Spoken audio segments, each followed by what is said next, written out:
Hello, welcome back to my channel. My name is Rabbi Cass from thesofercenter.com. As I've explained in several of my videos where I talk about Mezuzah, the reward for the fulfillment of the Mitzvah of Mezuzah is long life. And the reason for that is if you look in the parasha of Ahayim Shemaya, there's the verse where it says, you should write them upon the doorposts of your house and upon your gates.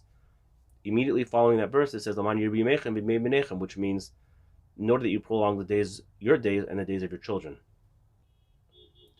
So from here we learn that in order to prolong the days of your life and the days of your children, it's directly connected to the fulfillment of the mitzvah of Mezuzah. However, if you understand it just on a very surface or basic level, that it's a reward for fulfilling the mitzvah of Mezuzah, it could lead to questions, certain questions people could have, as I'll explain later on in this video. In today's video, what I'm going to be explaining is exactly this. How does this work? The mitzvah of Mezuzah, it gives a Shmirah, a protection, and explain it a little bit more and a little more depth. Give it a little more depth. Explain a little bit deeper. In 1973, after the Yom Kippur War, the situation in Israel, in Eretz Yisrael, was a very dangerous situation, and the Lubavitcher Rebbe Menachem Mendel Schneerson at that time was strongly encouraging Jews worldwide to do mitzvos, for the protection of the Jews in Israel. And Hanukkah that year, he emphasized the mitzvah of Mezuzah, being that the menorah, the Rebbe explained that the menorah is put on the left side of the doorpost, and the Mezuzah is put on the right side of the doorpost. The Rebbe emphasized that every single Jewish home, regardless of what level of observance somebody may consider themselves, or how religious they are, every single Jewish home should have a kosher Mezuzah on all the doors of their homes. So after that, this was called the Mezuzah Campaign. So after that time, you can understand all the Lubavitcher Hasidim and the emissaries that there were started going out and making sure, checking mezuzahs on all the doors, and they were surprised to find that unfortunately this mitzvah was not given as much attention as should have been given, and they were finding a lot of non-kosher and impulsive mezuzahs all over.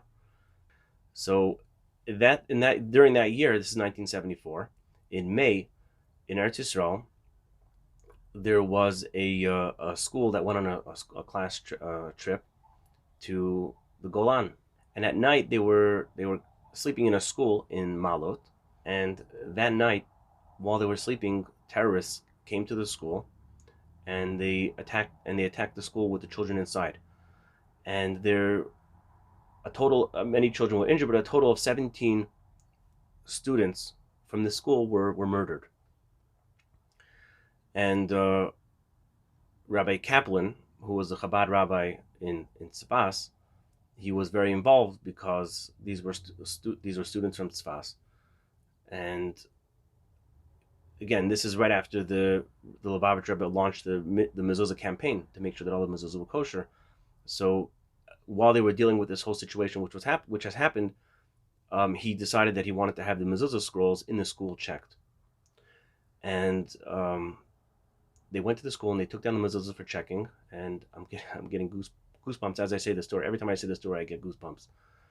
There was a total of 17 mezuzahs in the school found to be not kosher, corresponding to the exact number of the students that were murdered on this trip in the Golan.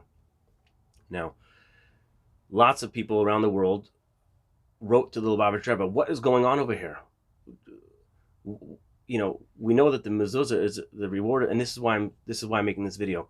We know that the reward of the mezuzah is long life. But come on, just because there's non-kosher mezuzahs in this school, innocent children have to be killed? What kind of a religion is this? How is this possible? What do these innocent children do? So that Shabbos, when the Lubavitcher Rebbe was speaking publicly to the Hasidim, he addressed this concern, and he said, "Chas v'shalom, heaven forbid to say that the reason why 17 children were killed was as a punishment for having 17 non-kosher mezuzahs. Chas v'shalom, he cannot say that." The Rebbe explained, a mezuzah, he compared the mezuzah to a helmet. A soldier goes out to war. The bullets are flying, the bombs are exploding. The soldier has to wear his helmet.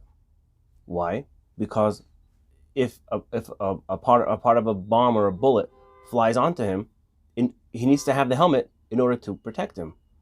Now, let's say the soldier's not wearing the helmet. Does that cause the bullets to come towards him? Does that cause the bomb to explode on him? No.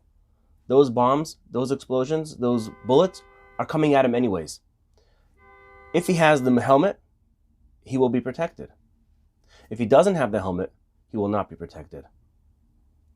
The Rebbe said, same thing with the mezuzah. The evil forces, the mazikim, are always present, and they're always being mekatrig and trying to hurt a person. If you have the helmet, the mezuzah is able to protect you. If you don't have a mezuzah, or you have a compromised mezuzah, it's cracked or poorly written, that will be comparable to having a helmet which is cracked and a compromised helmet which wouldn't be able to do a great job protecting either. And the Rebbe explained, he said that when the Zohar says that the mezuzah protects us when we go in the house and when we go out of the house, it's not just a reward, but it's a function of the mitzvah. That's what it does. It's not just a reward. That's what it does. This is its job. This is what it does. And this is the perspective that you have to have and the attitude that you have when it comes to fulfilling the mitzvah of mezuzah, and why it's so important that we make sure that our mezuzahs are kosher and that they're put up right. So if you want to learn more about mezuzahs, so check out my other videos which I have. I have another video which I go into explain exactly what a mezuzah is, and also the importance of why do we need to check our mezuzahs in order to make sure that our mezuzahs remain and stay kosher throughout the duration of our life and their life. So check out that other video as well. I'm going to be putting them both here in the video, so you can click them to go to the next video. First one, what a mezuzah is. The second one, why it's important to check the mezuzahs. What could go wrong? Even if you had a kosher mezuzah from the get-go, what could go wrong? And why it's important to check the mezuzahs regularly. So if you like this video, like the video, subscribe to the channel, and I'll see you on the next video.